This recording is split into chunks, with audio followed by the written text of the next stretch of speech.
I just moved down here to Florida, so you might need to help me find a gym down here. Yeah, man, dude, anywhere down there. It's not that I'm cool. I'm just so old. It's like, it was the 12 disciples and me. We started training together. No, just picking. That's about how old it is, though. Yeah, we'll talk about that here later on if that's good with you. Yeah, man. So I'm gonna need to find me a gym down here. Yeah, man. Sure. What part of Florida are you in? Central Florida, Kissimmee, right outside of Orlando. Yeah, Coconut Creek's more like south, right? Yeah, so they got one more northern there too. I'll find out. American Top Team, is that what you're talking about? Yeah, but man, dude, I went down there and did a tournament, and Don King, boxing motor, only in America. That guy. Yeah. He called me to come to his office in Florida, in Southern Florida, and because I was doing a Bud Cup in Florida, and I went down there and I was sitting in the room and saw the guy that taught me jiu-jitsu and introduced, what's up, David? What's up? How you doing?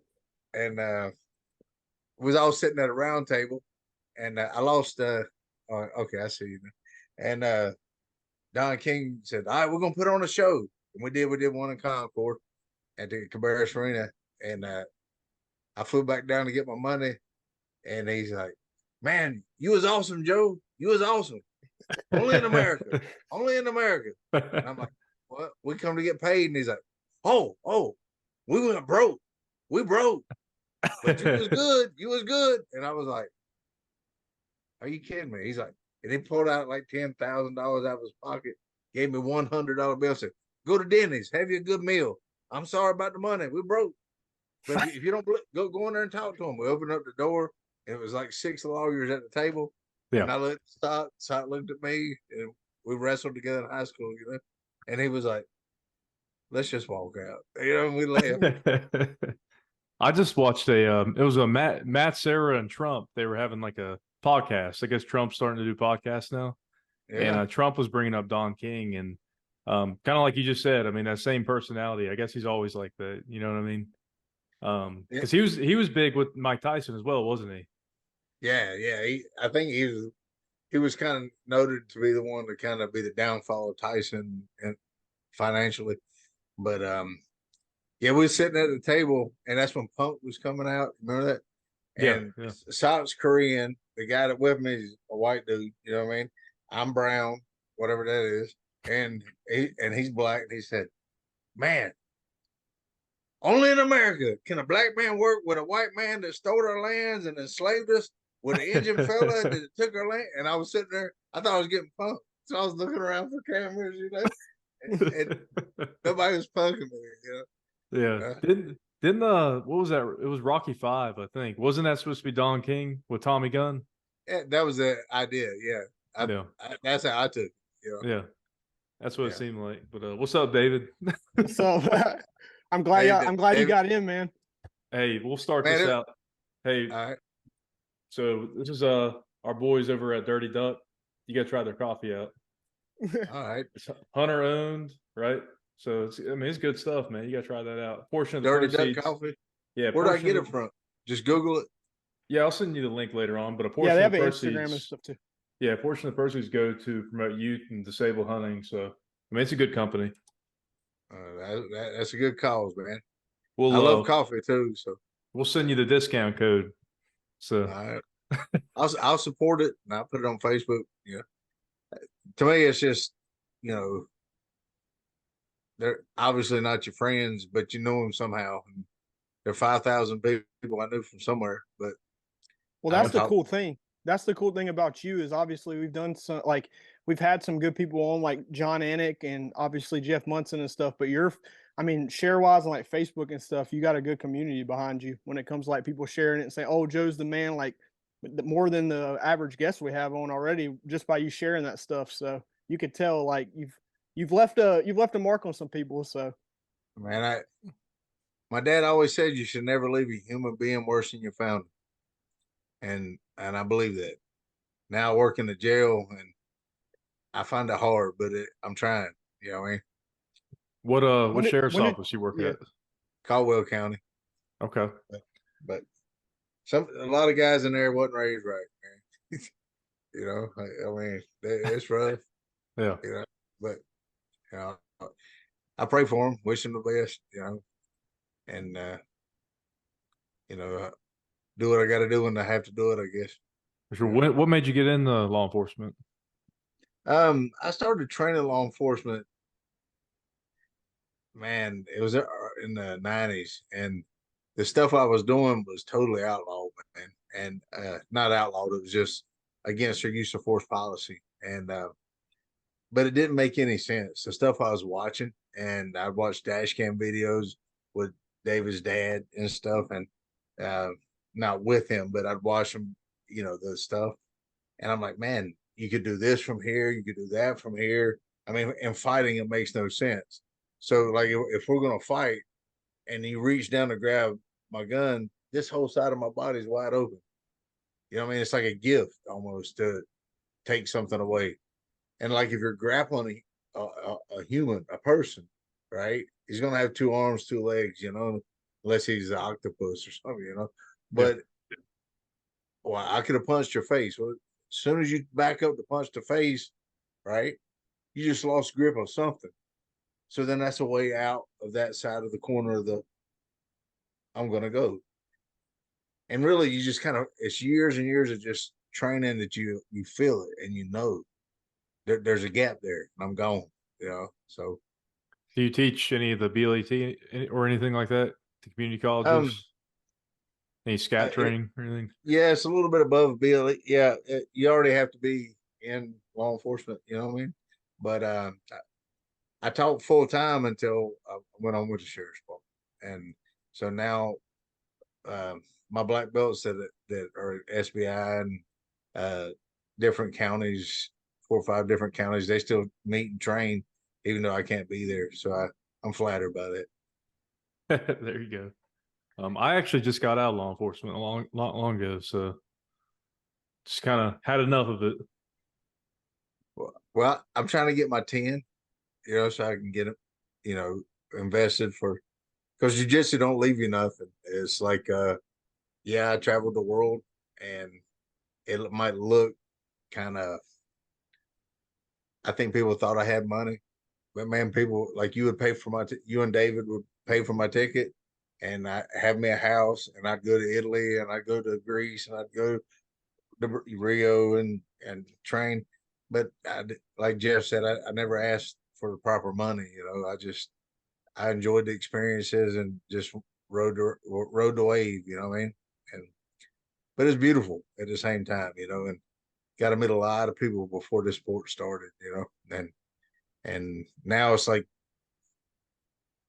you can look outside, man, and you can just see jiu-jitsu academies down the street, 15 of them. You know, every corner, yeah. Well, I think experience is worth something too. Like talking about rich and poor and all that. And yeah, obviously money's great, but I think your stories are worth something too. Just you being able, like tonight, to share with us pretty much anything. I think a lot of guys now, like a lot of UFC guys now, by the time even UFC, as prominent as that is, by the time they fight, pay for hotels, pay for their camp, they're not getting a lot out of it. They're fighting to get a lot out of it eventually, but a lot of it's like how much do you love it, and that's why they're doing it, and they're sleeping in cars, especially like the Ultimate Fighter, etc. So, but a lot of those experiences, you're a better person from it. So it's not always about money, I don't think. No, David, you're right, man. And like your dad, for example, and all the other beautiful sheriffs and captains I met in all the different counties, just going around training. Man, that was your friendship with people like that is more important than you can't put a dollar on that, you know. And so, Jeff's right. Do I really want to be rich? No, I'd rather be rich with friends than I would be with money. You know, I like to have money too, but you know, but I definitely would rather have the friendships. You know, for sure. Now, let me ask you this: when did you meet Jeff Monson? I met him in 2004. I think he came to him and Marcelo Ferreira they came from top team and they fought in my tournament because Earnhardt Jr. and I were doing it together, and we had a pretty good prize money for the winners. And so he came up and basically we should just give him the money and let him go home. But it was entertaining to watch, He won that twice, right? The Bud Cup. No, oh, I didn't. He won Abu Dhabi twice, I think, but he won the Bud Cup like 5 or 6 times. Oh shoot! Yeah, he talked about Abu Dhabi a little bit with us, which is pretty cool to hear. Yeah, man, he definitely was one of the best grapplers. And people really mistake the whole idea of this, David. And it's like, oh man, he's good for North Carolina. No, he's not good for North Carolina. It's not planet Earth. So like everybody, I really have learned this. Everybody's got their own bubbles. Like if you never left Concord, that's your bubble, right? So you might be the toughest guy in your bubble. But then you got North Carolina, then you got the East Coast, then you got the world. So, I mean, Jeff was like one of the best in the world. I mean, and it was always a pleasure training with him for over 10 years. I got to train with him. And he threw me a beating about every time I trained with him. And he beat me so bad that I'd just be laying there taking my beating. And I was trying to fight out. And he's like, man, yeah, Joe. And I'm like, other than you beating on me, I'm doing pretty good. Yeah. What was the weight difference too with that? How big was he at the time? Oh, I'm twice that man. So no, it's probably about 60-pound difference. But that's what I was thinking. Yeah. And he's lean. I'm a fluffy guy. And if you look at my competitions on YouTube and stuff, I'm fluffy there too. I am who I am, and I'm not going to change much to, it's like my last pay-per-view fight or grappling match. I got in shape, and they're like, do you want to know who you compete? No, I don't care. Just, he'll be there when I get there, and he ended up being like a 5-time world champion and 6'4", and I was like, probably should have looked him up before we started. But we fought to a 15-minute draw, and he flew up from Rio de Janeiro to do it, and so obviously that wasn't what he was looking for, and he asked for me by name. If I'd have known that, I got scared probably, right? I mean, wouldn't you? I mean, yeah, a Brazilian guy. Yeah, I would. No, he's an American dude, but he traveled. But yeah, but the whole point is, he was world champion. He's like. He's talking to the SF guys, and I trained some of those, and they all he did was call me up and say, "Hey, will you compete for Wounded Warrior?" It's a thing that helps people from wars, And I was like, "Yeah, man, sure." And he's like, "Do you want?" No, I don't want to know nothing, but yeah, just tell me when. And then he told me when, and I said, "All right." And then I showed up, and they're like, after the fight, somebody came up to me and said, man, how's it feel fighting a man that came here and asked for your name? And I was like, well, man, I'm glad I didn't know that, because I'd have been more worried. Because you're nervous, obviously. I mean, it's a beautiful thing. Like, you're scared. Anybody says anything different, I think they're lying. But you're scared. You're nervous. All these beautiful, it's competition. That's what, it's beautiful. But man, as soon as the man snatches you one time, you're like, oh, I get it. This is what we're doing. And then it all goes away. And then for 15 minutes or however long it lasts, and all your bills go away, all your problems at home go away. It's just you and that man in that moment, 1 inch at a time, fight. It's cool stuff. Yeah, but anyway. While we're talking about Jeff Monson, do you see I guess he's going to box Oleg Taktarov? You know what I'm talking about?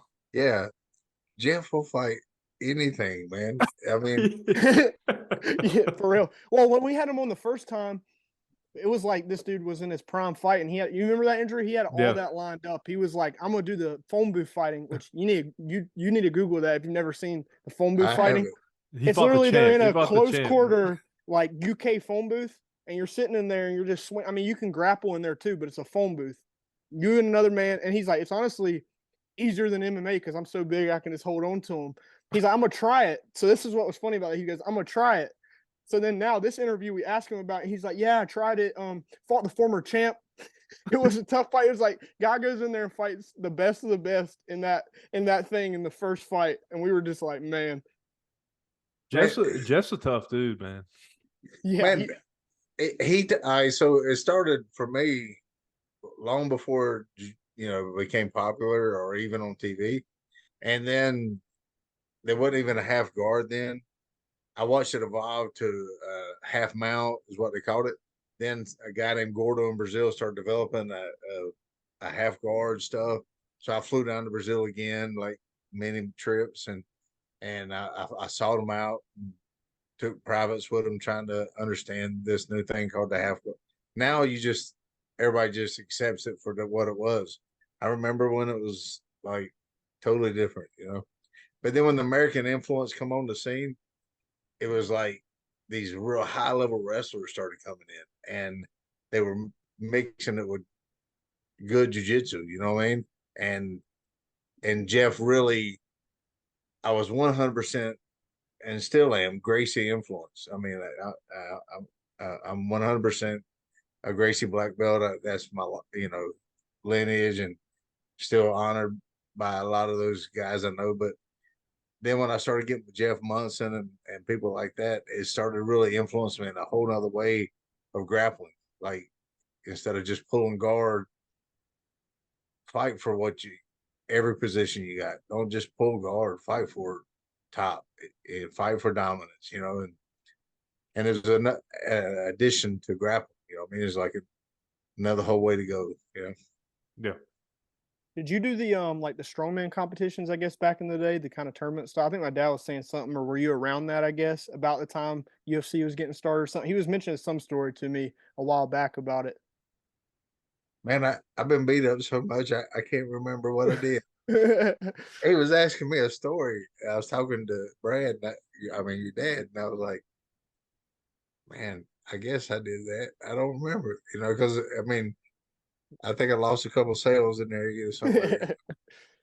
Well, also, Andrew's dad. You want to talk about your dad a little bit, Andrew? You might have connection with his dad and not even know too. Yeah. Well, do you know Chris Rogers? He's a catch wrestler, and from Asheville, North Carolina. Yeah.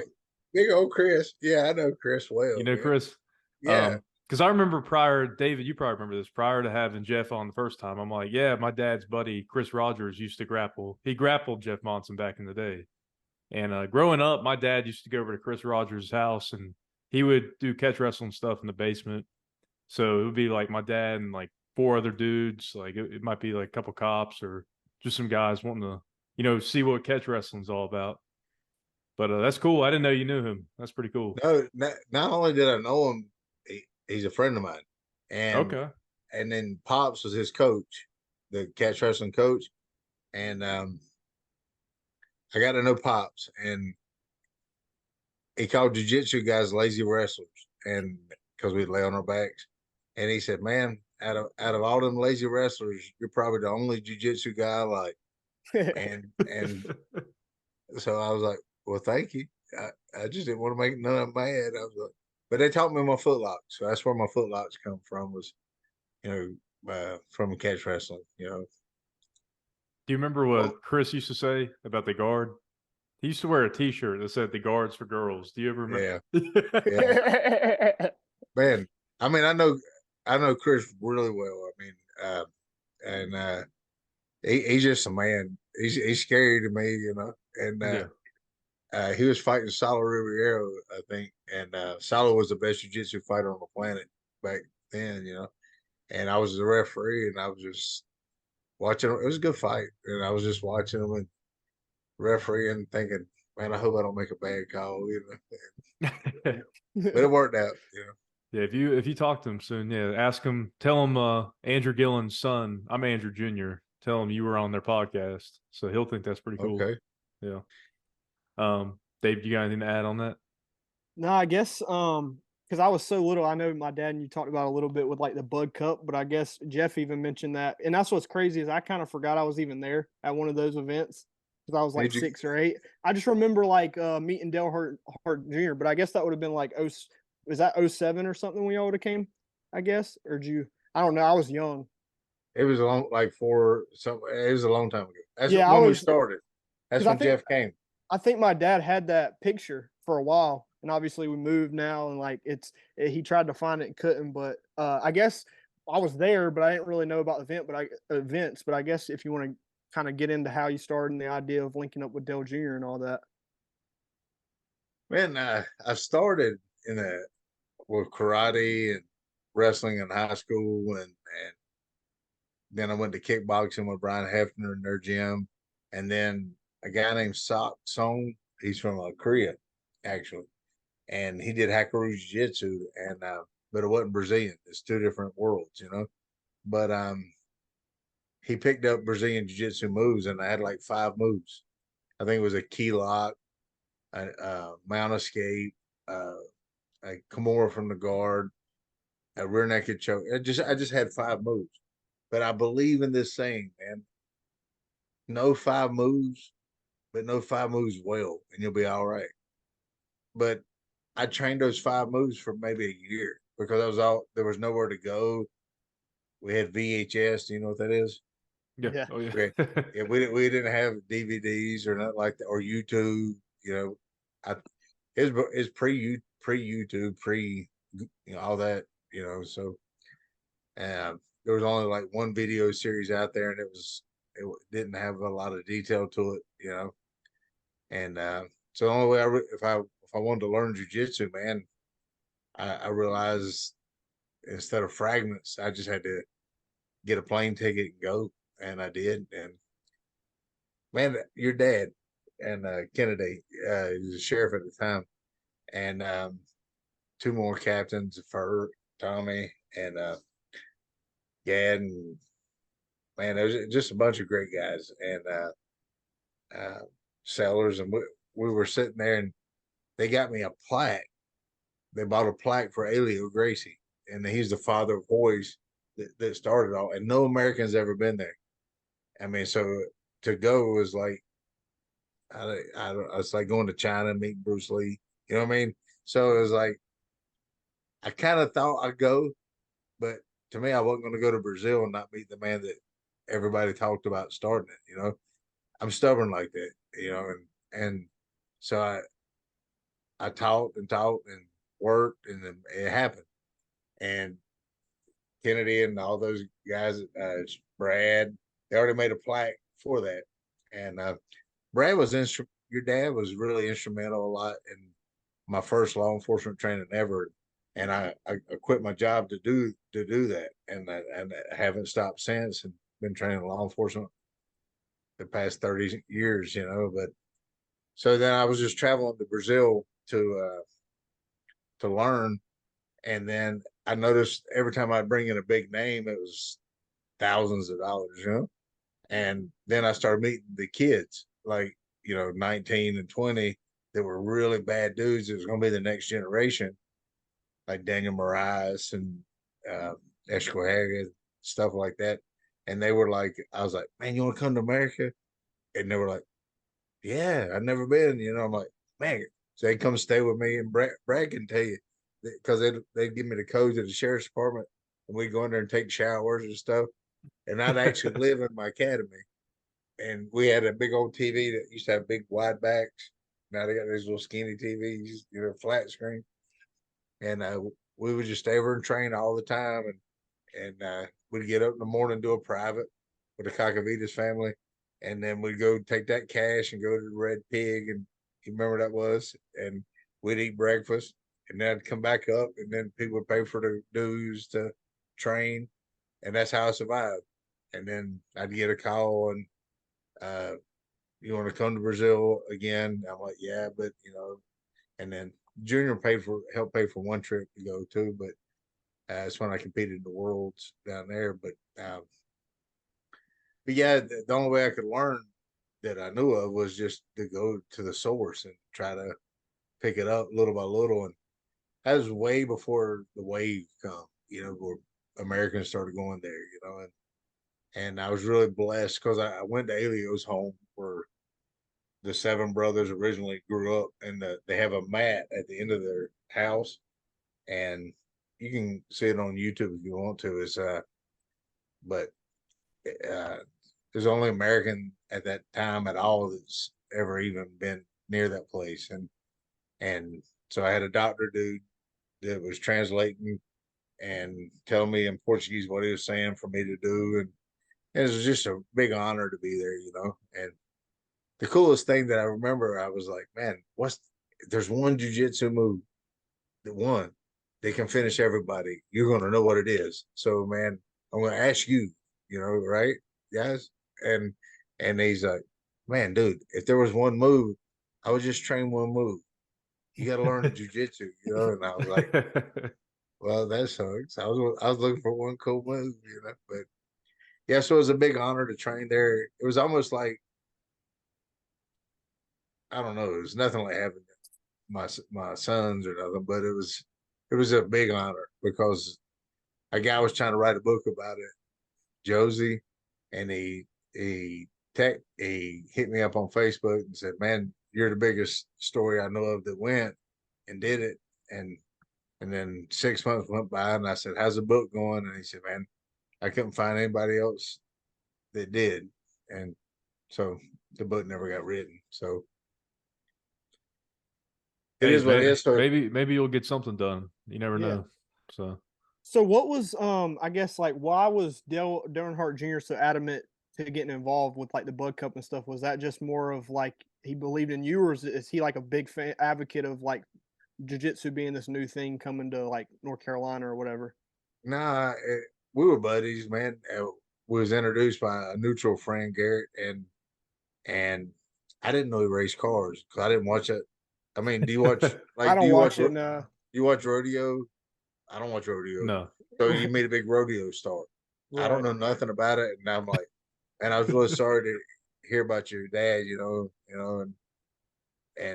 And he said, well, I raced too, and I'm like, well, I'd imagine you do if your dad did. and dude, he was this big famous racer, and I really think that's what made the friendship because I didn't want nothing from it. I was just, what's up, dude? And then one day we were sitting there, and I said, man, we should do a tournament together. And he was like, yeah, that'd be cool. And then the next day he was like, what did I promise to do? We're going to do a tournament. He's like, man, there ain't nobody going to want to do a tournament. I drive a car. I'm like, man, just trust me. Let's do it. And that's how it all started. That's awesome. Did you ever meet his dad by any chance? No, this was after that. Okay. Yeah. But the whole world was impacted when that happened. I mean, right. It was phenomenal, great people that made marks in the world, Yeah, for sure. I don't know about them. I didn't know them personally to say anything about the personalities, but I knew Junior, but it's just they made such a huge impact that everybody knew what happened, Yeah. Definitely. What do you think about, like, I'm going to change subjects a little bit, like the Americanized modern day jiu-jitsu compared to like the Brazilian stuff? What's your opinion on that? Yeah. I don't believe in new jiu-jitsu, I'm sorry. I mean, people argue with me, maybe I don't know. It's just my opinion of 30 years of training. I can watch this fancy stuff, and it's great, man. It is. And there's really awesome setups. But man, if you really stick to the core basics and the fundamentals, it'll take you all the way where you want to go. I mean, I might have to do 15 setups to do this fancy new thing. Man, just stick to basic principles. You have a chest line, right? And it goes both ways like your x-ray machine. Mm-hmm. So if I'm sitting here like this and I'm on an arm bar, it's got to turn, right?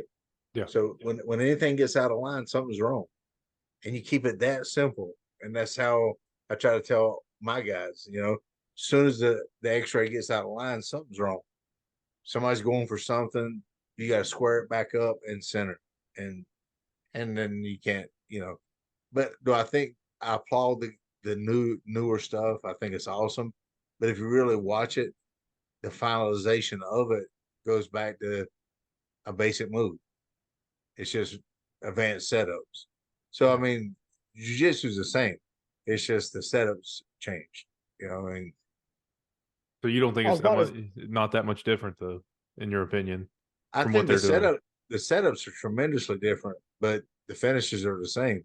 So if you keep your wits about you and you know, don't let your legs get in trouble, try to keep your arms out of trouble, you're going to make mistakes. I mean, we're human. So, I mean, I've been caught so many times. I mean, I can't barely walk, you know, but it's just, I mean, I've never once won and learned something.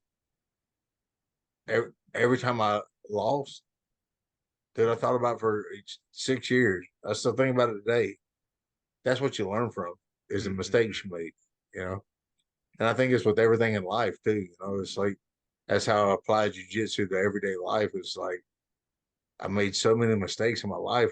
I was like a retarded kid, you know what I mean?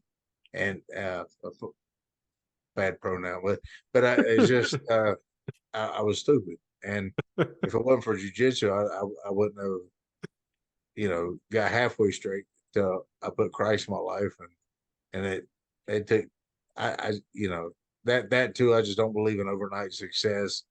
With people saying I changed my life yesterday, man. Give me 10 years and let's see how it goes. Yeah, exactly. Right. Yeah, is that the term? Do they call it American Jiu-Jitsu? Is that what they call it, or is it? No, I mean, yeah, I've heard. I don't know if it's arrogant or I've heard so many terminologies of. I just think that it's grappling, man. We're doing jiu-jitsu. If I grapple, yeah. I think it's just more prominent here, so they're saying that now because social media and all that. Like the newer guys coming out are Americans, and they're not having to go to Brazil like you did, so they're calling it that because it's in their lap these days. Like they're learning it here, so it's like, oh, it's American Jiu-Jitsu because I was born here. I think that's what it is, though. Because you got like Jake Shields and those guys, they wear American Jiu-Jitsu shirts. So I don't know if they're trying to like say they have their own thing or what. Yeah. I don't know, except I can tell you 100% that they came from Japan. And if you remember Sakuraba in Pride, he never went to Brazil. So how could he know that much jiu-jitsu to beat everybody? You know, so it's jiu-jitsu. You know what I mean? I might be an American doing jiu-jitsu. I mean, I don't really, if you said someone says that, right? I don't know who says it, but that's great. I just believe if I'm a grappler, I'm going to seize you. Mm-hmm. If I'm a striker, I'm going to hit you. So you either strike or you seize. It's very simple, you know. So I'm going to try wrestling. I'm going to try judo. I'm going to try. Obviously, I train with a lot of catch wrestlers. Chris Rogers was one of them. I was just scared to roll with him. He'll hurt you. You know what I mean? I was good. He's like, we should roll sometime. I'm like, hey, next time. I'll get you next time. I remember one time my dad, he was rolling with them, and I was probably like middle school, probably like 7th grade. And afterwards, my dad's like, my neck's killing me, man. For like a week. He's like, man, Chris Rogers hurt my neck. Man. Have you ever walked up to him man to man? Yeah, he's big, yeah, he's big, man. I mean, and he's the juggernaut. Yeah. But yeah, jiu-jitsu, if it's all here, but also look at all the top Brazilian guys. They wasn't here then either. I was flying them up. Now that's what's cool. Yeah, that's cool. They're all here now. So I mean, nobody has to go anywhere. So I remember at one point, one of my friends, Kevin in SBI, he was like basically keeping up. So man, you got another life saved.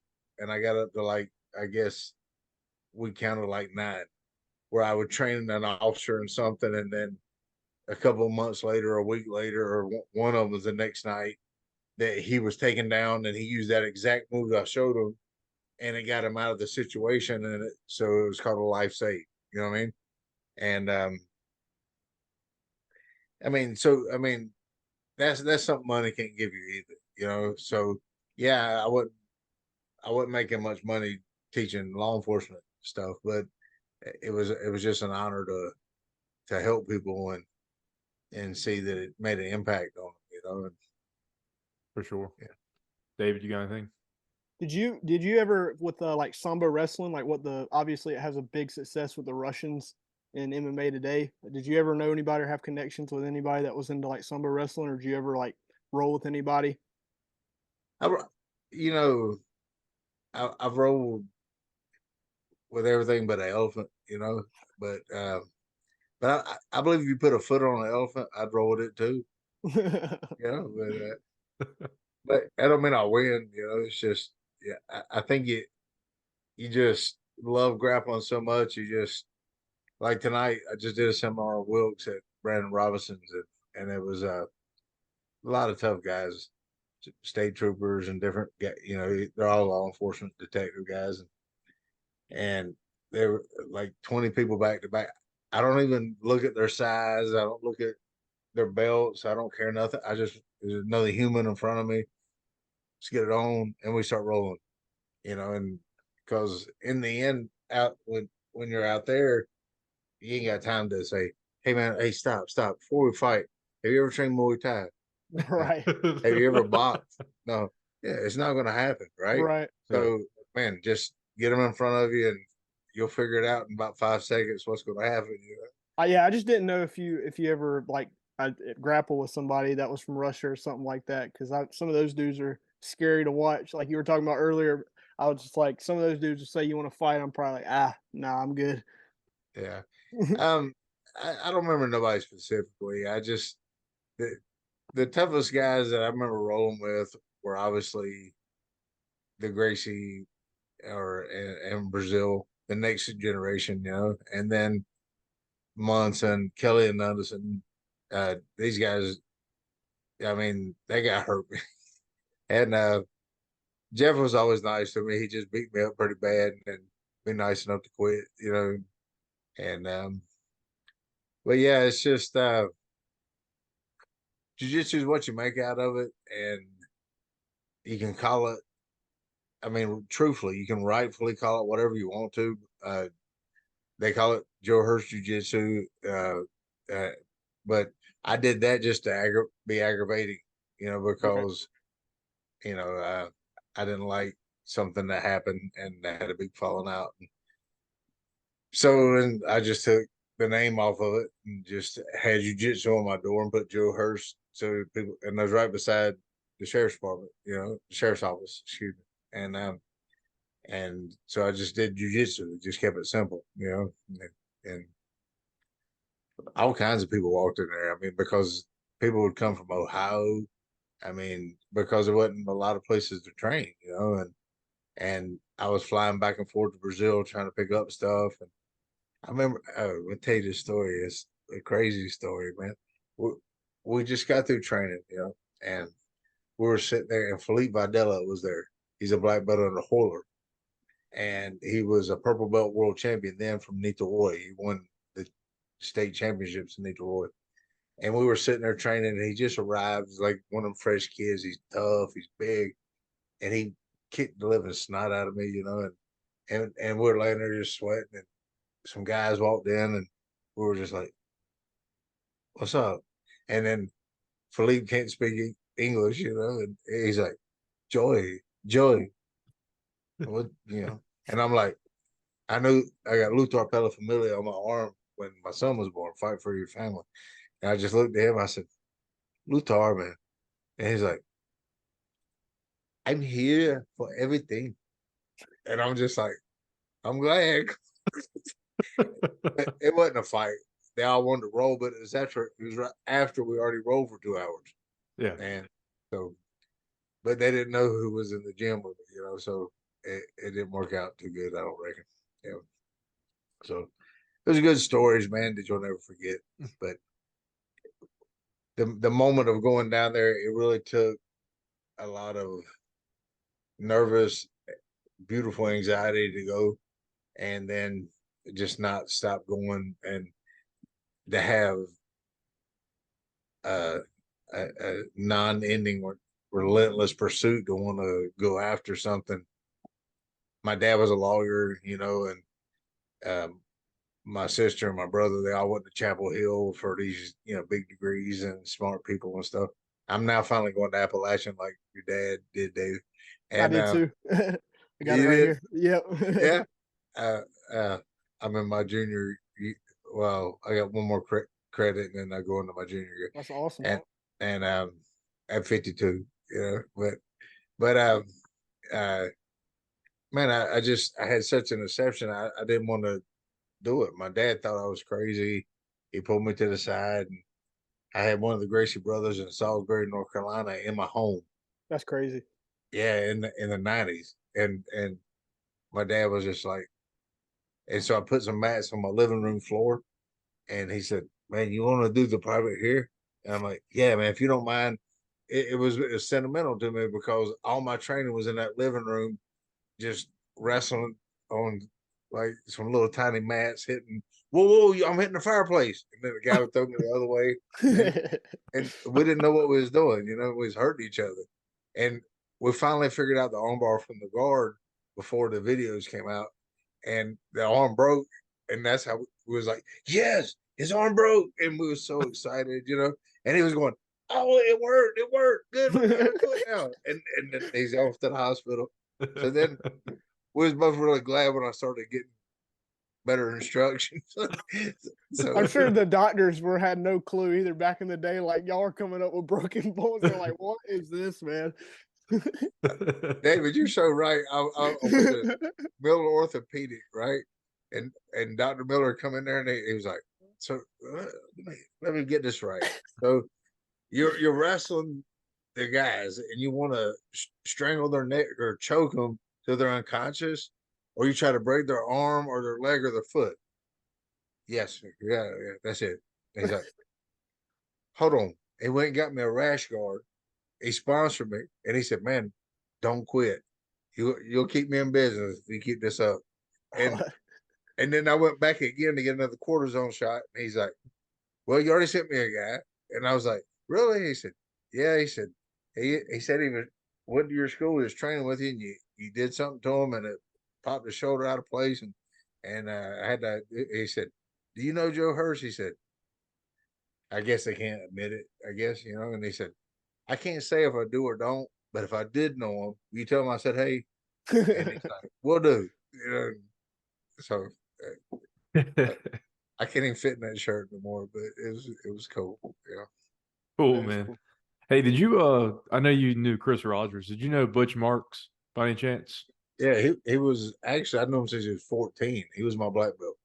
Okay. So I started him as a man, really. I don't know, man. But you have to look at most of these schools. You can ask me, and you can look it up, but they all started somewhere because it was the first school, that I knew of.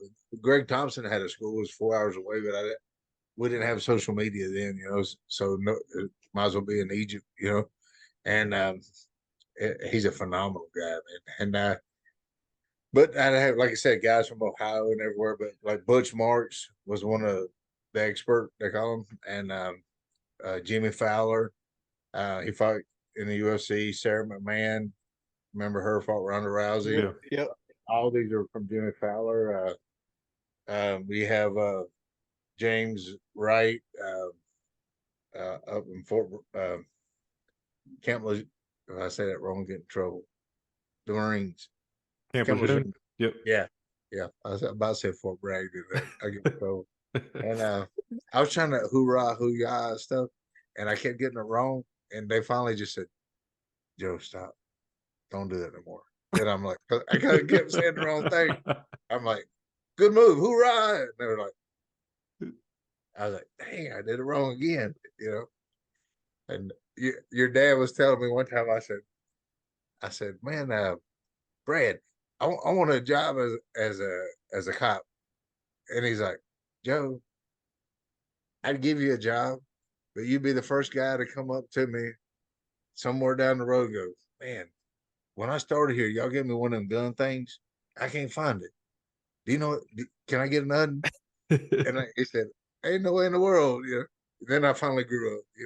It took a long time. I was just behind the curve, and so now I'm blessed.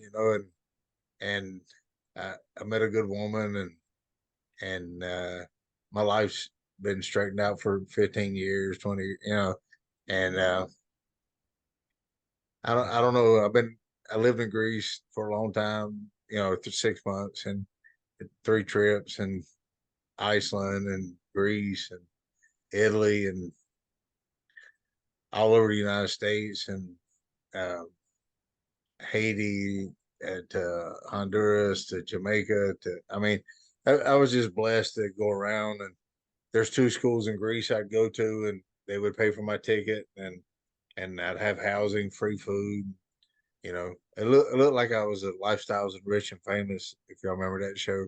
But I was really like, man, y'all, are y'all going to pay for my food? And they're like, yeah. And that's what Jeff's talking about. Was they wouldn't go if it wasn't for, make sure I'm paid. I was just willing to go if you got my ticket. Yes. Right. We'll figure it out. For sure. Well, me and Andrew were talking like we wouldn't mind going to Thailand. We've had that call a couple of times, just kind of experiencing that down there. Just that it just seems like a cool place. Mike train Swicks, aka at Mike Swicks Gym. Yeah, I've never been there. Japan was my next one, but then I got married, and it changes everything, Are y'all are not married, are you? I'm not. Not yet. We're waiting for a little bit, but when you get married, with kids, zip. Oh, I get it. Yeah. I was one of those kids, so I don't know if you can see it, but that's La Push. You remember that show with vampires and werewolves, Breaking Dawn? Twilight. Yeah, I've heard of it. Yeah. Okay. Yeah. So my son loved this thing. So Jeff Monson got free tickets for me to go to Washington State up there, Forks, where the show was made. You know what I mean? And it's way out there by the Indian reservation. And so Jeff Monson got me the tickets, but I didn't have nothing else planned. You know what I mean? So I said, "Come on, Jackson, we're going to La Push," because he liked the movies, And we took off, and we got to the airport, and we were sitting there, and he's like, "What we do now?" And I'm like, "What we do now?" Let me look. I started looking around, and I was like, "How do we get to Forks?" And they started telling me that and I had cash on me, and they're like, "Oh, you got to have a credit card." And I'm like, "Oh, I don't have one of them things. I got cash though." And they were like, "You got to have a credit card." And I was like, and we slept in the airport. He was so mad at me, but it ended up being the best trip of his life, So we stayed down there the whole summer in a tent, and where Jacob was walking down the beach and stuff, and but there's no jiu-jitsu there either, but I think there is more in Seattle, But Monson used to run that bridge in Vision Quest, the movie. Yeah. Okay. Movie. Yeah. I just watched that movie. I watched that movie like 2 nights ago. Man, Loudon Swain. Man, I just turned 18 and I hadn't done anything yet. You know what I'm talking about? You say you know the movie, and I made my poor wife watch it. She fell asleep 5 times. I watch it at least twice a year, But yeah, so it was just cool to have all the connecting dots, and then by the time it's all over with, the guys that you knew from the beginning in the 90s, this guy has a school in California, this guy has a school in Texas, and we all know each other from the beginning days, you know what I mean? And now there's black belts like Preston Marks, and Jimmy Fowler, and these guys. I'm like their grandpa, I thought they was gonna say grandfather. I mean, Godfather. I would have liked that, but they said, "Man, you're like our grandpa." And I'm like, no, Godfather sounds better, But so I am generationally like their grandfather, Gotcha. We got to get you on again with Monson. Like it's the funniest thing to plan out with him. So it would be hard. It's difficult, obviously, because you're on WhatsApp, but we got to get you. Hey, Monson's he's loyal to our podcast. He shut his hotel down just to charge his phone and be on the pod last. Like literally, we cut it out of the video. But charged his phone in a Russian hotel, and then he got back on like 10 minutes later. And was like, "Sorry, I knocked out like the power grid, but I'm back on. What's up?" And we're like, "Hey, if you're like disturbing people's rooms or something, like you don't have to do this." But he's always trying to get it. Like he's always at like, "Yeah, I'll be on when," and he'll pop on. What you're saying is a strong reputation that he had, but he was never that way with you, and he was never that way with me. So when I was getting my 4th degree on my black belt, they told me Master Carlitos couldn't come in, obviously, to give it to me, right? And I was talking to Andre, I can't remember his last name, but we ate acai on the back of a beach in Baja, walking to the academy to train. Anyway, so he said, "Man, you can get anybody to put it on. It's just a time thing, basically." And so I wanted Jeff Monson to put it on because we trained so much together, and he gave me so many ideas and more of a strategy of how to fight than just how to fight. You know what I mean? Wear this leg now, make it tired, then pass that leg. Just keep all your weight on that one leg for a while.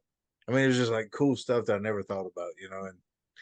And then everybody at American Top Team in Asheville was like, Jeff ain't gonna show up. And I was like, yeah, Jeff always shows up. You'll see. And I'm like, okay, and then I said, who's gonna make him put on a gi? He never wears a gi. It wasn't in Coconut Creek. I'm like, well, no, I'm gonna ask him to put on a gi. What do you mean? And he's like, he won't put it on, even if he does come. And then he showed up and late. There's no way. That's what he said. I was late. Always late. I was late for my own promotion. And so we come at the same time. Yeah, but it's funny because we were too much alike. You had to laugh about it. You know what I mean? He said that. He said y'all were alike in that fashion. So, and but then he put on one of my buddy's gis. It was his side, and he's a black belt, so he put on that black belt. And he gave a long speech.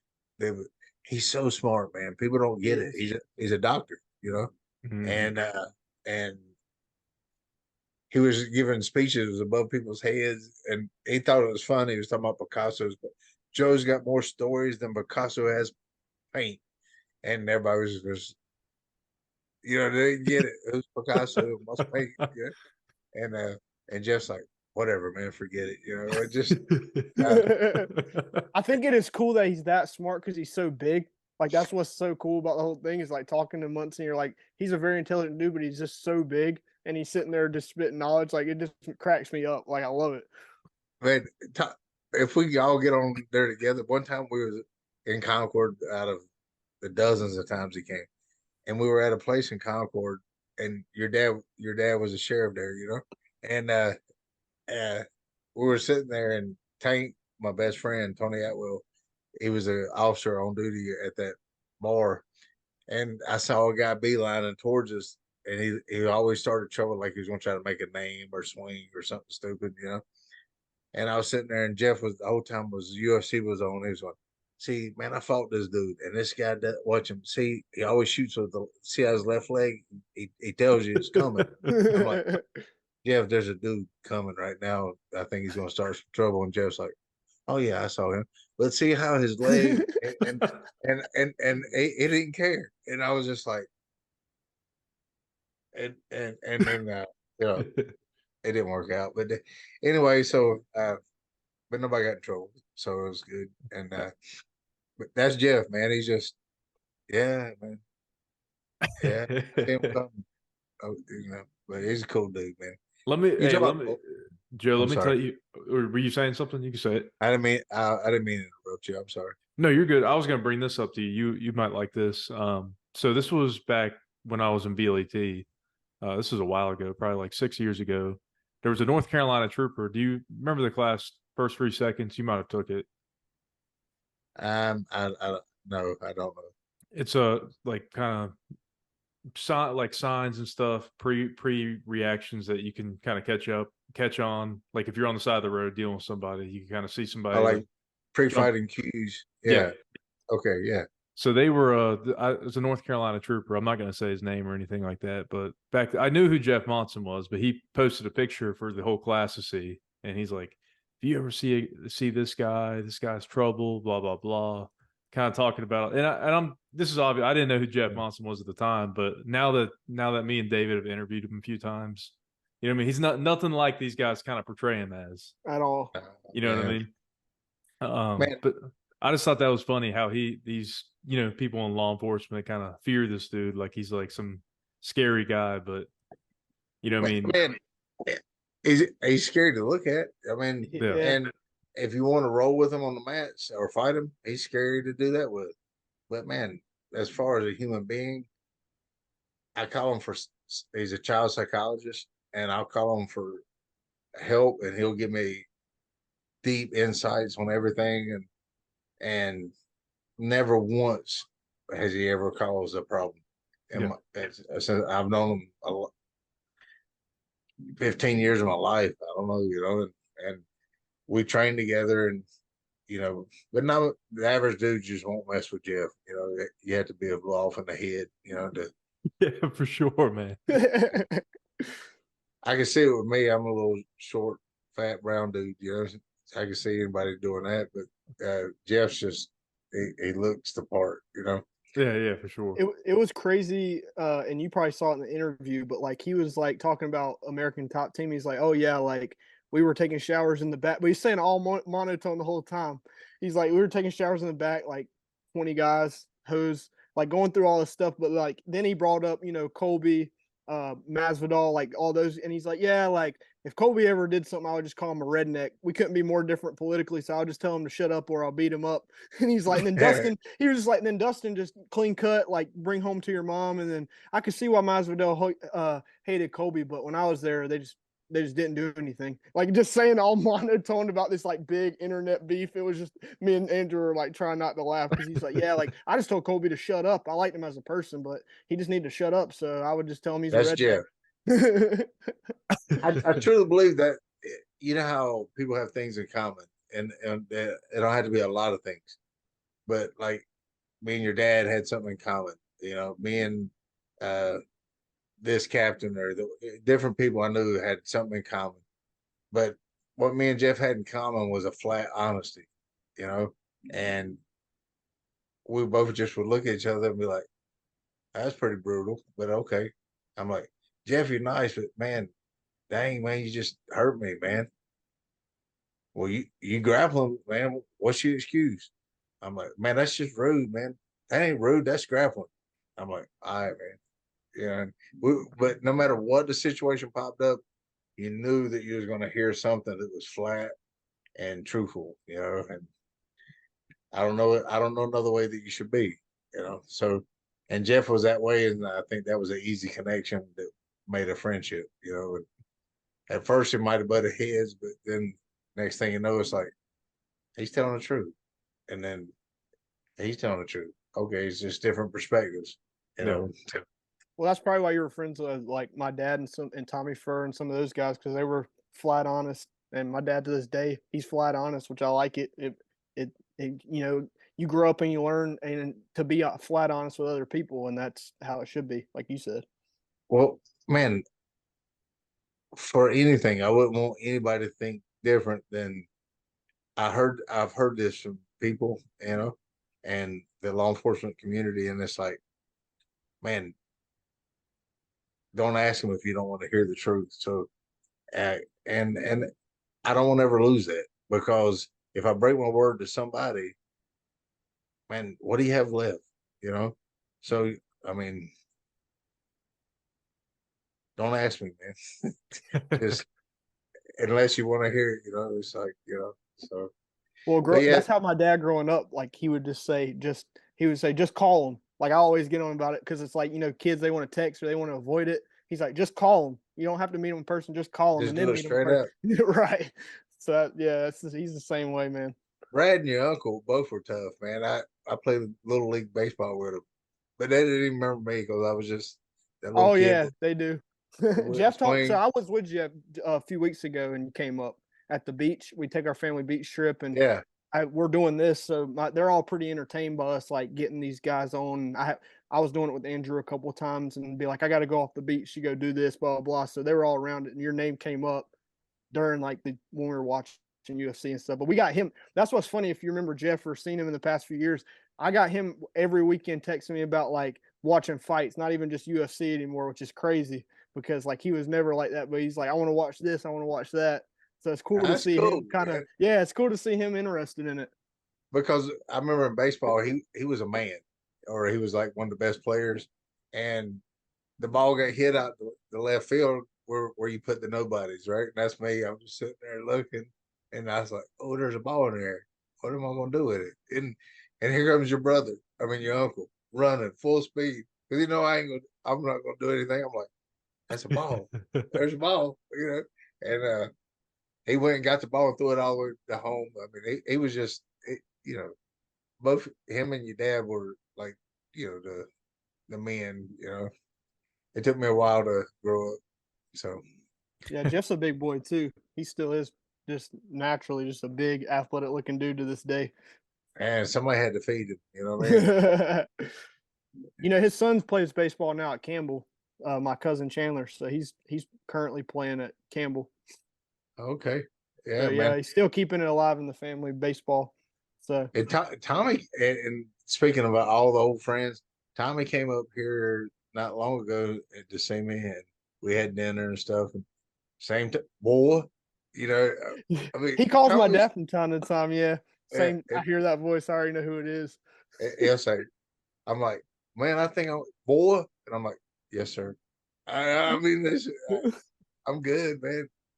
But Andrew, you work with Hunter, right? His son. Yeah, I'm good friends with Hunter for. Yeah. So. Oh yeah. Yep.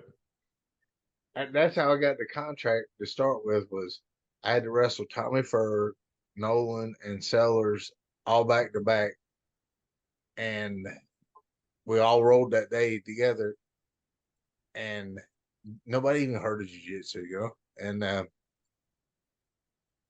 then jiu-jitsu is powerful. It is what it is, and it wasn't me that did anything, it was just jiu-jitsu that did it, and that was inside me. And we was all done. They were all looking at me puzzled, and I looked at Tommy. I said, "You're the crazy one. I can see it in your eyes." And Tommy and everybody's going, "Yep, you picked it. That's the one." And I was like, "Oh Lord, here we go." And we went at it. They were tough dudes, man. But we had a good time. Joe, who was back when I worked for Concord Police Department? Who was there was like a living legend? There was like some dude. I guess now he's kind of into some bad stuff now, but I guess he used to be like a bad dude, all into mixed martial arts. Is it Chris? It might have been Chris. Yeah. We used to train together, and big hearted dude at that time. Just there's bad things in this world, man, and I hate to see anything bad happen to good people. But man, so one day he just, man, I had some captains up here, so we'll get off because I'm trying to avoid anyway. So they looked at me and they were just tough, big men. Kobe Stillwell and Captain Clark, both up in somewhere in the Lenore area, and I was still living in Charlotte. And they truthfully, I met Lou Frigno, and I was at the Arnold Classic, saw Arnold, but I was so worried about my fight, I didn't care to talk, try to do anything, but coming with his entourage. But man, this guy's big as Lou Ferrigno, and but by now it was really cool for the first couple of years because it was tap, tap, tap, and then he started learning my hips, and he started shutting me down. And he looked at me one day, and I get paid the same, you know what I mean? And I told an inmate that the other day, he's wanting to, I'm just gonna fight everybody. And I'm like, dude, man, if I go home with a black eye, or I go home just like this, I get paid the same, man. I mean, if I can avoid the black eye, that'd be cool. But if you want to do it, that's what we got to do, But they just looked at me and they were like, "Can we fight man to man?" And I'm like, "Oh yeah, absolutely. I'm excited." And I was like, "Man, dude, I'm getting paid the same." And these guys threw me all over the place, pounded me upside like Bam Bam, But yeah, it's just good stories, man. I mean, it's like people really can't understand the connection and the bond that you have with your grappling partners, you know, because there's a trust that is built between two people because you back each other up, you train with each other, you sharpen steel with steel, and you know, Joe Rogan said it best. It's like every time you tap, that means you died. In the street, you died because if I put you in a chokehold, you're submitted to whatever mercy I want to give you when it's over, you know. And you got to trust your friends not to break your arm, not to break your legs, not to, you know. And I thought I hit an inverted heel hook too hard tonight. I was scared, but it turned out all right, you know, and just made a lot of noise, you know. But it's just so the connection you make by grappling with people is I haven't seen anything like it. I've only been in law enforcement a month, so I heard the same was like that. But I haven't seen nothing like jiu-jitsu, man. It makes a bond, and I know that like the people that I've trained with, sure they went on to UFCs and now they have their own schools in different places. But man, we'll never forget the days that I showed you your first key lock. And dude, don't move your hips. Man, dude, that's wrong. Don't, you know, and we will always have that bond, you know. Like Impa, if you know him in the UFC right now, he's in that pre-UFC and he's fighting for the title. And Kwasagi, he's from I'm sorry, I can't pronounce his last name right, but he showed up to my school one day just out of the blue and said, "I want to fight in the UFC, sir." Real nice, good guy, you know. And I'm like, okay, that's down the road a little bit, I imagine. So let's roll and see what's up. I rolled that man, and I was like, I found out what was up. I was like, he was special. I mean, and I said, I caught him in the arm lock, and he just curled my whole body up with one arm, and he pushed it off, and he's like, man, they wasn't something right. My arm wasn't feeling good, so I knew that wasn't right, and I was like, dude, he's like, let's roll again. I'm like, no, I'm good, man. We'll roll next week, you know. Cool, Yeah, man. but it's cool that all these guys, you see them going with their lives, and yeah, I'm 52 now, and I'm married and have a family, and everything's settled, and I'm very happy, man, that and got a career now, and I may not be traveling anymore, but I still have all these friends across the world that Remco from Holland, you know, if you know him, Remco Pardoel, you remember him? He fought Hoist in UFC 2, and he fought in UFC 7 against Marco Huaz. I watched the fight, but I don't know the name. He was a judo player from Europe. He was one of the best in Europe, and now he's a black belt in jiu-jitsu too. But he came to Concord and trained with me. We did that morning show on Channel 9. I don't even know what that was. You know, now we got Netflix, but on Channel 9, you know what I'm talking about, David? I mean, I know. We was on Channel 9. There's that show in the morning at 5, and the bald-headed guy, and they come out there and did the show, and he's like, "Hey, let's do on the next clip after this commercial. I want you to throw that big dude, which is Remco. He's like 6'4", 300 pounds, and Remco he's a judoka guy. He would kill me in judo, you know. And I got judo, but it's not it's not good, you know. And so I was like, okay, so Remco, I'm gonna throw you in the next clip. And he's like, he gave me that evil. I mean, like he was like, no. And I was like, he said, only for the TV, man. And I was like, okay, man, just for the TV. Okay. He said, all right. And man, I got so excited to throw him because the light come on the camera, and I threw him, and I threw it hard. And after he landed, I was like, oh, this is gonna be bad. And he just got up and he looked at me. He's like, all right. And I was like, hey, we got to get out of here. Have a good day. See y'all later. You know? but yeah, there's a lot of great people that I was blessed to meet because I was one of the first guys to ever do it. So I got surrounded by a lot of people, and obviously dozens of sheriff's departments. I was blessed in city, county, agencies and SBI, and different groups, and I dedicated my life to training them, and turned out to be a blessing for me. Look at me now, and so it's a good thing.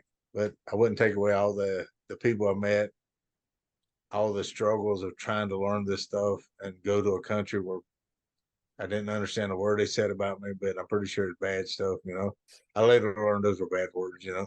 And but I didn't care. I just wanted to learn, and so I trained and little by little, and learned it. I got it the old school way, man. It's like you beat Philippe, then we'll give you your belt.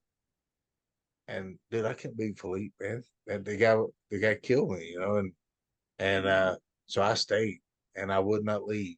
And I was there 6 months before I finally got my job done. And so I rolled with him every night, and he beat me over and over again until I started. All right, that's his pattern, and then I tried to stop it. Then he had another pattern. Then I picked it up. Then about 6 months later, it came to fruition for me. And then I did my job, and I got it. I think what would be the old school way. And it's like, okay, 3 out of 5, we'll belt you now. And I'm like, yes. I think it was more to get me to go home too, Yeah. Like, maybe I'll go home after this, Cool, man. So Joe, is there anything else you want to add before we get off here? What's that coffee again? Can I see that? Dirty Duck. Dirty Duck Coffee. All right, man. If you send me a link to it, I'll put it out on Facebook, and I'll try it, and I'll put it out there. Dirty Duck Coffee. Yep, Dirty Duck Coffee. Yeah, and man. This is the Missouri Boat Ride blend. It's like coconut and pecan flavor, pecan, however you... Tomato. Yep. Tomato. Some people say it different. I didn't know how you said it. Yeah. Some people, I say pecan, but I've been corrected too many times. You were raised right, Andrew. That's why you say pecan. I say pecan, but too many Northerners correct me. So right. I just say nut. Give me a nut. Oh man. Well, I'll tell you this as we get off, but I know Brad and a lot of people would just because the connection we have, they would just look at me like, he's special. You know what I mean? But it's not that really, I don't think I'm stupid. I just think that I'm special. I like to say the same. And so Tommy would just look at me and go, "Boy, you ain't got it all together, do you?" I'm like, "Most of it, I got it together, yeah, pretty sure." And he's like, "Nah, I'm pretty sure you don't." And that's Tommy, And I was like, "Well, I'm working on it, Tommy." He's like, "Well, you better work harder." I think, Yeah. But hey, before we get off here, what's that tattoo you got right here? This is that one or the other one? The other one. Oh, that's the Bad Boys. Is that? It looks like what's on the back of Wanderlei Silva's trunks. Is that what that is? It is? Okay. Yeah. So Monica Ruda that owns this. I met her in Brazil, and that's not why I got it, but it was just cool to have those connect. To go that far back, and and this before I even hit TV. And but we didn't put the mouth on. And Gaethje has that too, I think. On his, I think he does. Yeah, I think he does. I just don't. I believe you. If you want to be a bad boy, not in the meaning of defending yourself, you shouldn't use your mouth. I think that everybody that knows me, that are my friends, when I go, I talk a lot, obviously, right? But when I get quiet, that's something's wrong. You know what I mean? Because I don't think you should talk when it's time to get busy. You know what I mean? Yeah. So but now at 52, I just try to smile and talk all the time. I'm glad you came on here and some people we have on, man, it's like pulling teeth. Like it gets awkward because then you're saying so much stuff and you feel like you're doing the whole conversation. Well, at the beginning we had like these hour interviews, and then we start because we're talking to like Joe Riggs, Kung Lee, like we were talking to older guys that had stories to tell, and then we started getting into younger people, and there was a huge different like learning curve for us to like keep it flowing because the older guys, I guess me and Andrew are like old souls in that sense. We can relate more with the older guys about like fighting because we're that big of fans. But yeah, some of the guys will be on here for like 15 minutes, and we're just like, man, that was a tough one. He's the younger fighters for whatever reason they're hard to talk to. I don't know why. Man, I promise you this: if y'all want to, we can talk till the morning, and we'll keep talking. I mean, I got so many stories that I'd love to share with you because, man, it's just endless. Because instead of going to law school, obviously, like my dad, I just went to one place to fight to another, and I met so many and made so many. I didn't make them; they made themselves. But I helped make great fighters that went on to do legendary things, and you know, I don't need the credit for it. It's just the friendship. It's always on. It's just so many stories that we all laugh about when we see each other. You know, like me and Monson, we laugh about stuff. You know, and I'll leave you with this. He was sitting there staring at me in the car when we was driving one seminar to the next. He calls me crazy. I want to say.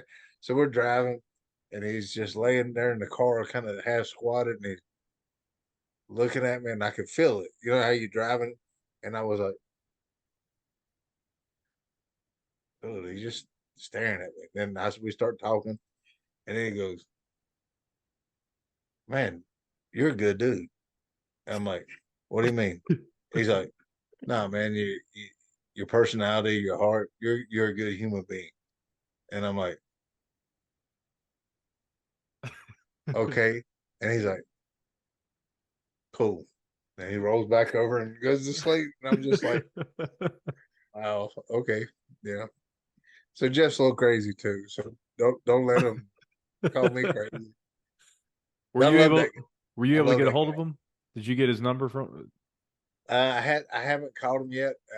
I've been, you know how it works. I've been doing these 12.5-hour shifts, and my body, I've only done it for a month now, so I haven't got used to it.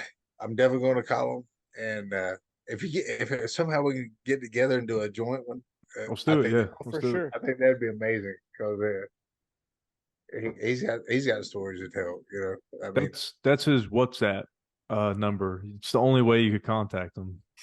So I used to have his phone numbers and stuff, but he's a congressman in Russia. So. Yeah, I saw the interview. A deputant. That's what they call deputant. But man, you couldn't get a smarter guy to do a role in anything. And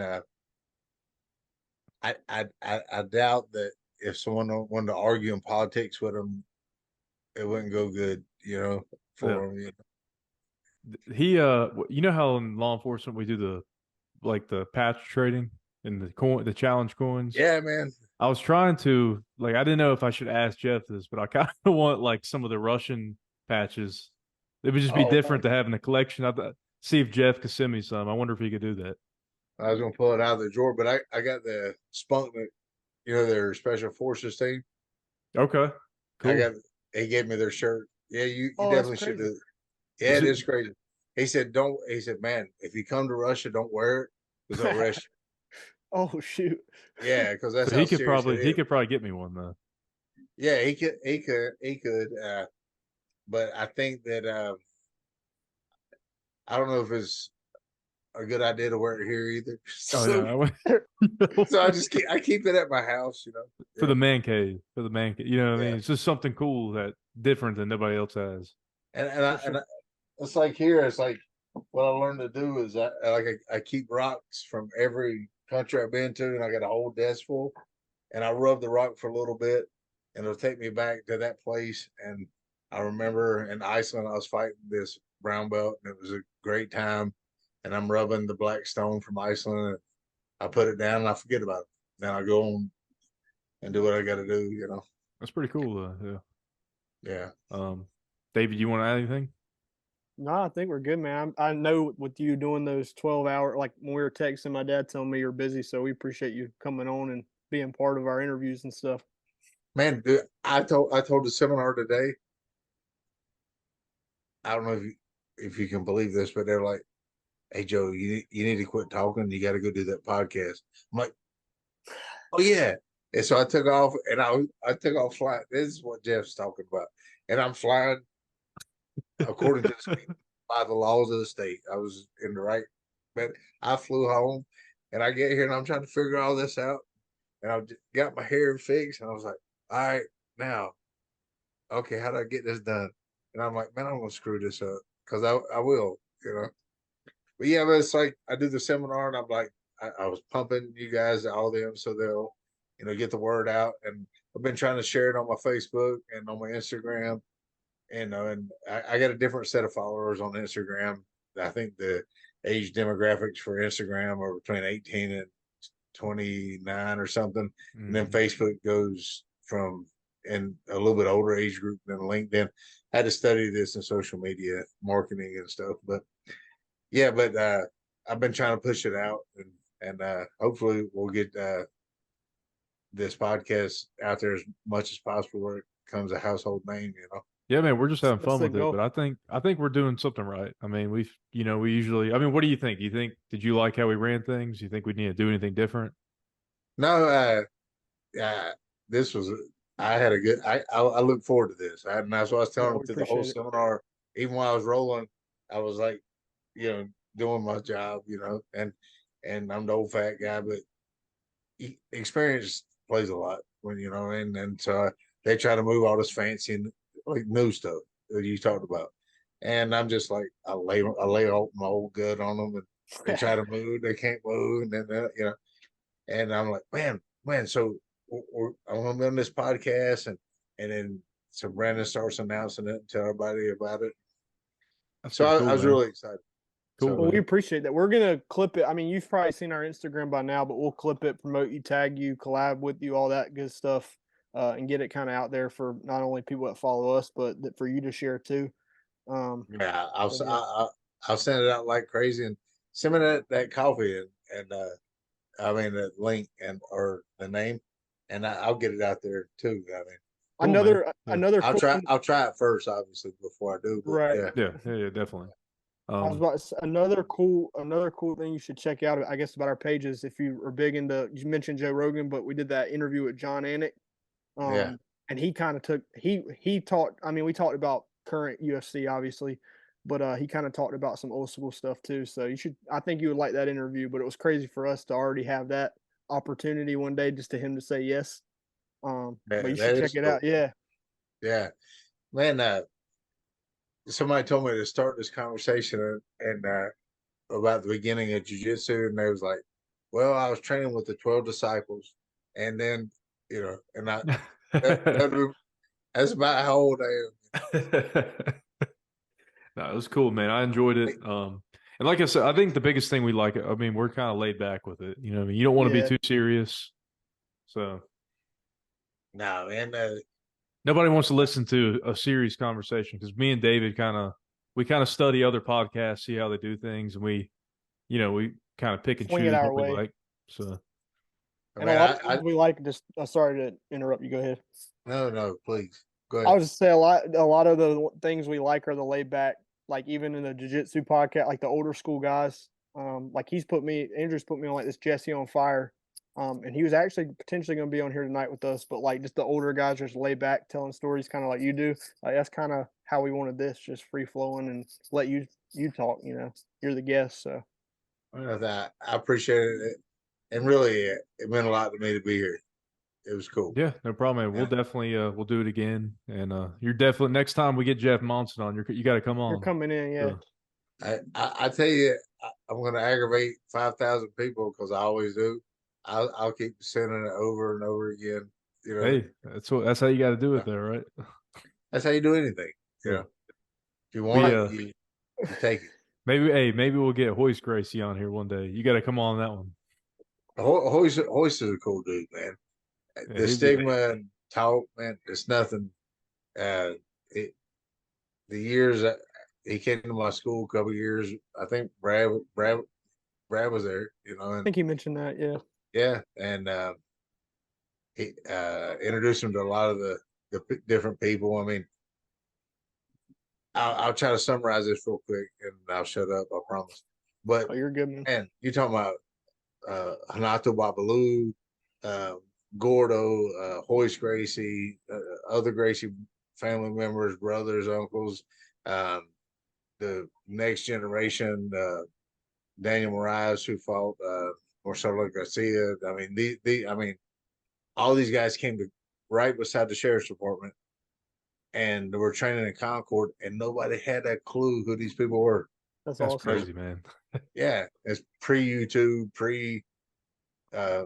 flat screen. You know what I mean? It was like, I hear those names, and I'm like a fanboy. You know. And then you hear in Concord, yeah. you hear in Concord. You said it like 8 times tonight in Concord, and I can't, because I'm born and raised here. I can't like put in my head. Like I try to go back to like what that will look like when you say Hoist Gracie was in Concord. He was so in Concord. I'm like, that's wild to even think about, to be honest. Man, Randy Carlton. Yeah, heard the name. Yeah, he's a captain or was a captain. He's a good friend of mine. And I used to walk up down that street and to train for the World Championships when I was going to Brazil to fight there. Man, I used to right there on Union Street. That's why I jog at night, because I got to know too many people and I would talk too much. And so I jog, stop, have to talk for a few minutes, and then I'd jog again. So I would jog at 2 a.m. And I was really blessed with a lot of advertisement, man. And it's been really friendly to me. I mean, like just to Google or, anything. They've been kind to me, I guess, just because I've been around, But yeah, so I jog at night so I wouldn't see people, and I could jog in freedom and just clear my mind and just run and sleep. And then went to Brazil and fought. And me and Junior was going to Steak and Shake Concord. You know where that is, right? Yeah. And we went through the drive-through and was driving this red Budweiser truck, big one. And he said, "All right, so tell me about the fight." I got my butt whooped, and but it was a good fight. But I didn't know, and I fought the young boys division, even though I was already a master, older guy. And I was like, man, I won the masters at the Arnold Classic, so I'm going to go down to Brazil. I'm going to fight everybody, And man, the first guy I ran into was last year's world champion, and I was like, I didn't know. And Daniel Moraes and Carlos Moroni and all, they're like world champion dudes. They're like, Joe, go for his feet, man, because I did footlocks and nobody down there did footlocks yet, Mm-hmm. And now you look at it today and footlocks are so big, man. Yeah. And I was going with some guy at Solo's gym and I footlocked him, and it was almost like, like that's not a manly move, And then I key locked the next guy. And poor fella, I think it broke his arm, but he wouldn't tap to me because I was American, I guess. And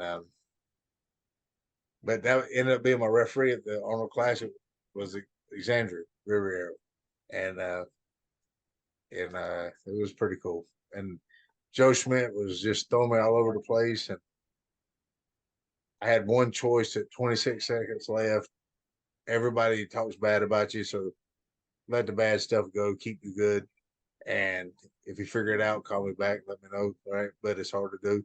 But Joe didn't cut this corner. Joe didn't do this. He was getting his butt. But he went to throw me again with a Sayanagi, and I wrapped around his arm, and I just gritted my teeth and hope you're conscious, when you bounce, and I was. And so when I swung, it snapped, broke his arm in half, and he screamed like a girl, and that any unmanly noise is a submission in jiu-jitsu, I don't know if you knew that or not, but he went, hey, like a girl, I can't, I'm trying to make it, I don't know. And then he tried to dive down on me with one arm, and I pushed him off of him, and I said, Xander, you heard him. He made a noise like a girl. He said, man, I got it, man. I got it. And he raised his arm, but Joe Schmidt was one of the toughest dudes. I didn't even touch that man. I didn't think I touched him. And I was looking up at the halogen bulbs, and I was like, dang, how'd that happen? You know? And so it was fun. It was good times. I promise you I'll shut up now. Thank you for You're good, man. Yeah, no worries. But anyways, like I said, we really appreciate you coming on, man. This was fun. I mean, we'll definitely do it again, all right? Yeah, so you're in Florida? Yeah, so I'm Central Florida right now. Okay, I'm gonna find you a school, man. And it's not gonna be like a popular school. I'm gonna find a good, nice guy. You know, a good school that you learn from. Yeah, definitely. And you're still in Concord, right? I'm still in Concord. Yep. Yeah, I'm gonna come up there, and I went there and seen Randy the other day. I'm gonna come up there and see Tommy and all them and talk to him. Try to see your dad. Well, your dad, you know, he's too busy, you know. But he'll make time, man. Man, we'll get together. Let's go out and eat at Whataburger down there. That's my favorite place. Yeah, let's do it. I'm down. Yeah, we can get him. My dad's been. I mean, he travels a lot, but he works. I mean, mostly remote, so he'll make time. That's no problem. And I work in Charlotte, but I'll make time to go do that. I love Whataburger too. So. All right, so let's go to Whataburger, get a water Salisbury and onion rings and cherry lemon sun-drop. I'm down.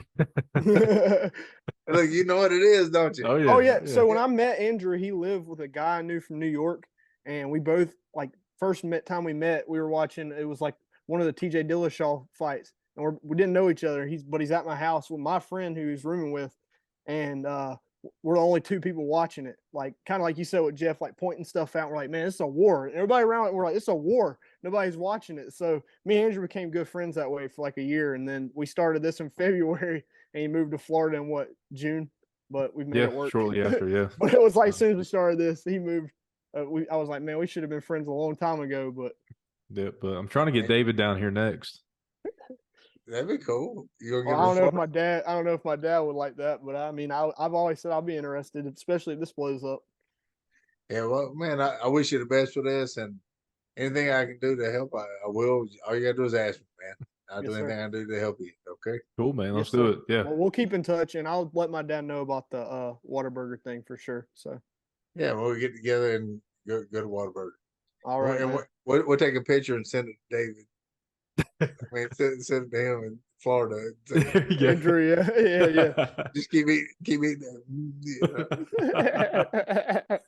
Cool, man. Well, I appreciate it, Joe. Yeah. All right, stay cool.